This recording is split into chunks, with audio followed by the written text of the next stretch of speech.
my name's Nicole Barkadari. This is my first time to YouTube, so here it goes.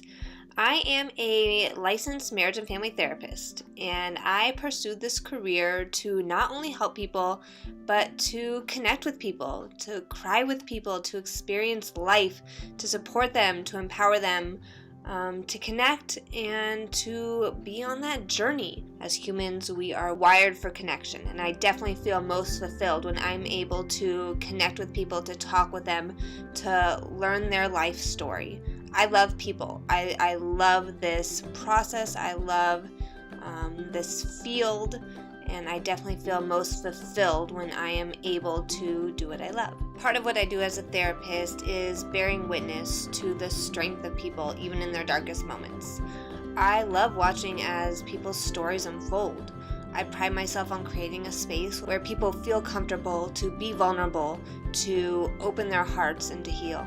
Therapeutic work extends far beyond the four walls of my office, and I can only reach so many within the setting of the private practice. In starting this project, I've titled it Choosing Tomorrow, where I will be interviewing survivors of mental health. The goal of this project is to take away the stigma from mental health, to show people that there is no shame in asking for help, that everybody has their own struggles, everybody has their own challenges, and you are not alone.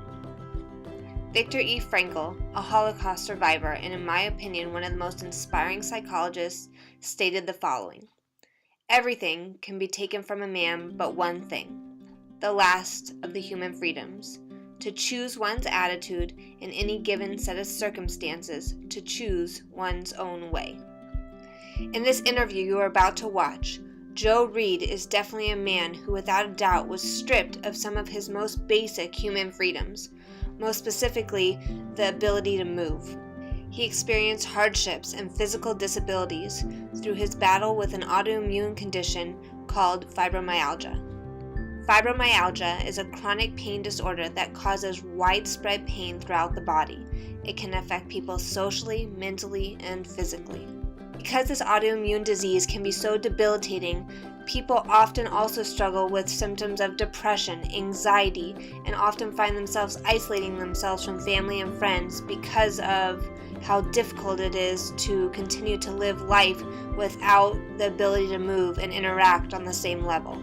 There is no cure, but after listening to Joe, you might think differently.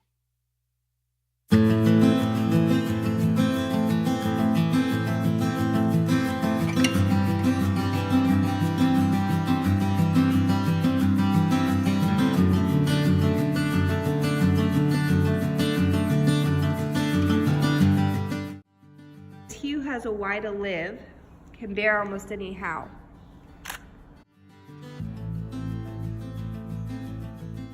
Living with purpose. I think that a lot of us are without that in life. I know I was up until a couple of years ago, and once I finally had purpose, everything fell into place. I have answers to many things that I didn't before. I have things that I want to discover that I never did before. So when you have the answer, when you're given something like that, that's a gift. And you're able to know things that you couldn't discover about yourself and about them. My journey kind of started about, 8 years ago, where I always took a lot of pride in whatever I was doing. I was able to work as hard as I could, but I found that I was taking a lot of time off because I wasn't able to perform, and then I was spending more time in pain, which was pretty depressing.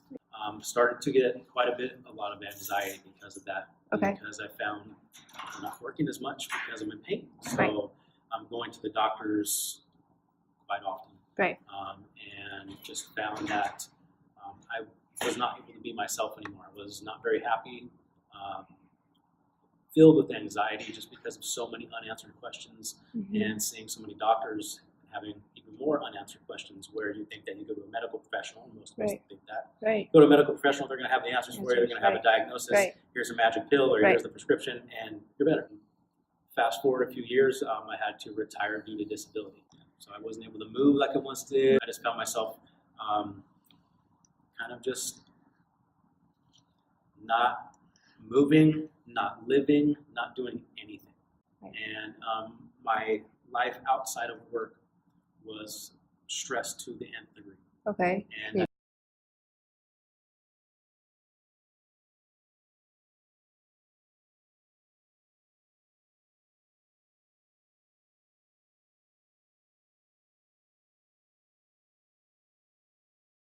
it got so bad that I needed a release, and I didn't have any. My health was declining rapidly, and I kind of ran back to nature Okay. to try to get my head right. As I like to say it. Okay. I did a lot of hiking. Okay. Even though it was really difficult for me, it gave me an outlet where I could just get out of my head. I can think if I needed to, and if I didn't want to, I didn't have to. A lot of introspection at that time. I have a spot where I like to hike where it's got a nice big rock over a little valley, and Nice. you could watch the sunset. And many, many nights I spent up there watching the sunset, crying my eyes out, just thinking, what can I do to make this situation better? I've tried everything. I can't make this person any better with what I have done. Right. So I have to kind of let things go. Right.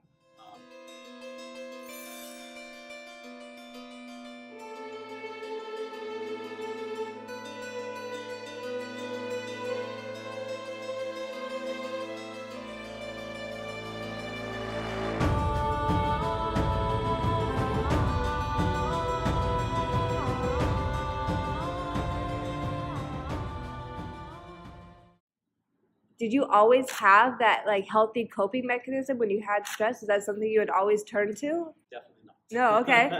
Definitely. Because that's not. really aware, right? You're Yeah. really in tune at that time. That time, yeah. Where, if you would have rolled me back 10 years before that, it was, I'm going to the bar. Most definitely. It definitely took some time and some age and some wisdom for me to be able to be very aware of that and go the other way, where my coping mechanisms when I was younger were either going to be alcohol or drugs. That was usually something to escape rather than to cope. So how did you even transition from the negative or bad coping mechanisms to the good? Lots of failed relationships. I realized over the year that the common denominator in all those relationships was me.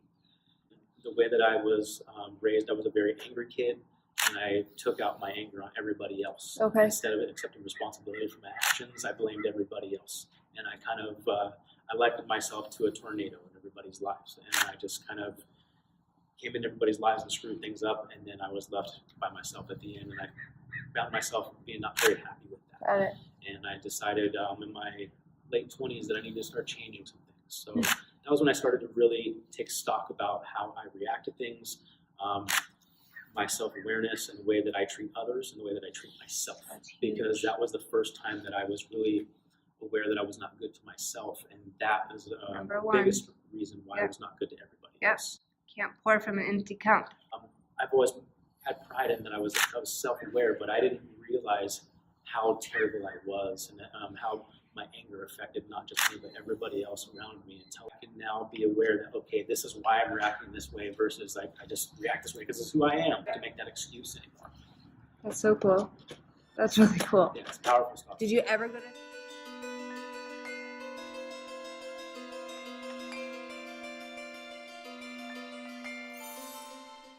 And I had to take myself into consideration above everybody else when I have always put everybody else first. And especially my ex-wife, I definitely put her first, and to the detriment of myself. Right. And that was a big realization for me once I realized that I had to put myself first. Right. When I never have in life, and that was 34 years old. One of the kind of common denominators is that so many of us are people pleasers, right? And we really think that we get our worth and our value from pleasing others and doing good for others and getting their feedback, right? But like I said, number one is really you have to be happy with yourself, and you have to take care of yourself, and it's not selfish, right? And that's the whole thing about mental health. It's not selfish. You have to be full. You have to be confident. You have to love yourself first, and then you have enough to give to others. What's the most important thing for you? What is in your life? What is it? And if they say anything other than themselves, we have a conversation about it. Not just because it's mental health. It is, you better put yourself first. Yeah. Because you can't help anybody else. You can't care for anybody else. You can't love anybody else if you don't do that for yourself first. Those are probably the most important thing I've learned over the years.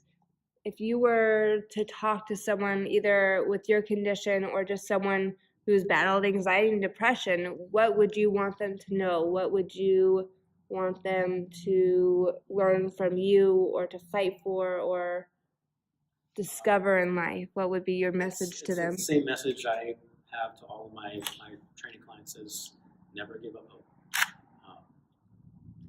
I never did, which I don't know how I didn't give up hope. I look back, when I retired due to disability, I spent the next year in bed, basically. The first 3 months, I didn't even leave the house. And I was going crazy. I mean, losing my mind, just being inside, trying to feel better by eating crappy food or doing anything I could to make myself feel better when I felt terrible. And I realized that none of that was helping me. But I had hope that I could someday get back to working. And it was a very, very small sliver of hope. It was the one thing that I wanted to do was feel well. Because I hadn't felt well in well over a decade, but the last 5 years before that were just, I was a mess. So as much as it sounds cliche and hope, it's not. No. The fact that somebody gave me a little bit to hold on to, I held on to it with everything I could. As human beings, we throw in the towel all too easily. And I've always been a fighter since I was really, really young. I don't give up very easily. And my stubborn nature really plays well with that too. Taking care of myself since I was 10 years old. Okay. I didn't have a great childhood. I basically became a man of the house, and making my own food, doing my own laundry, taking care of everything that a 10-year-old probably shouldn't have to do. But those gave me tools, they gave me skills. Resilience. Yeah, big time. And then, as I got older and into junior high and high school, one of the things, I look back at this stuff, I could laugh at it now. But I always thought that I'm going to end up alone. So I'm going to be able to take care of myself. So I took home economic classes to learn how to cook and to sew and to take care of myself when I was like the only guy in there. Wow. But I always wanted to be able to be self-sufficient.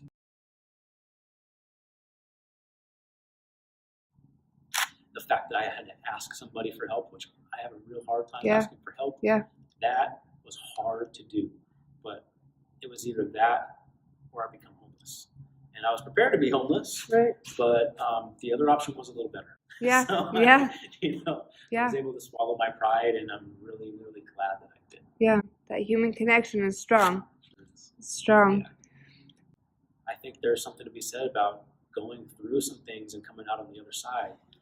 And I can't fathom just giving up so easily.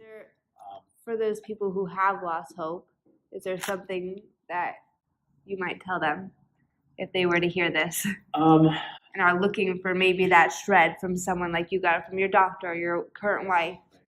Is there something that you might? Well, I mean, my physical story is one of tremendous hope. Right. And that for me is going to always be my number one thing to show people that there's hope.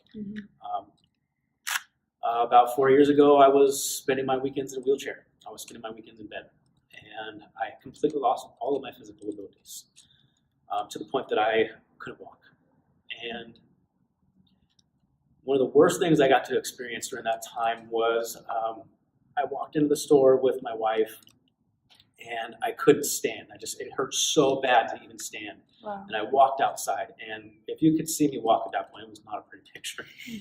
And I had a woman in her 80s look at me like, wow, this poor, poor man. I'll never forget that lady's face, ever.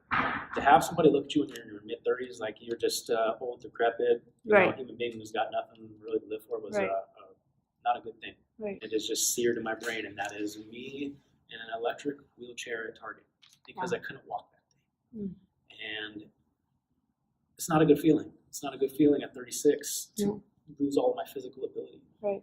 When I've always taken pride in being very physically active and worked physical jobs. So the fact that I was in a wheelchair, lost all of my physical ability to the point that the first time I exercised, I walked a half a mile. And if I had walked 10 more feet, I would have had to crawl.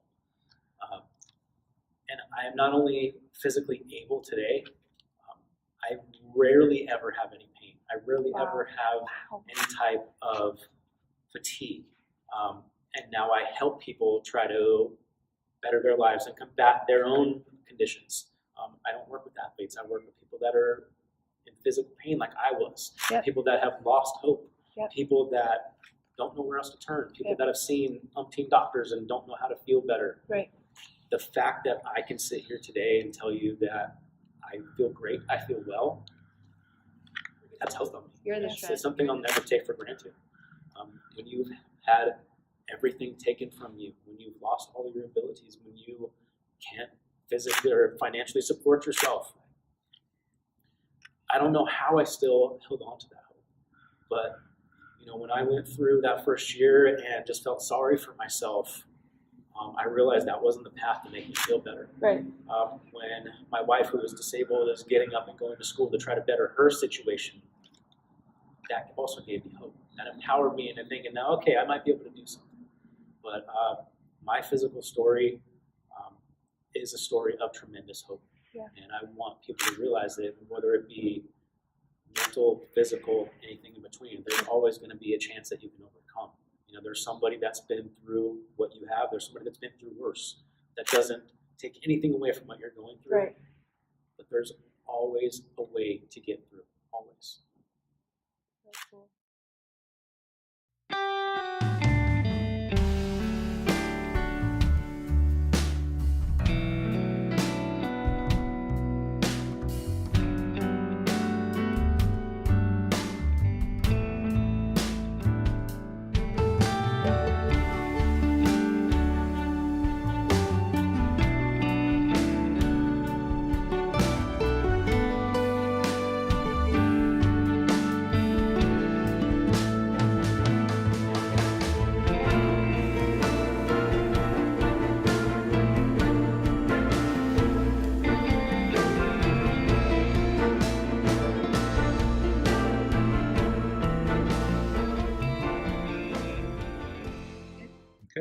Okay, bad luck and love.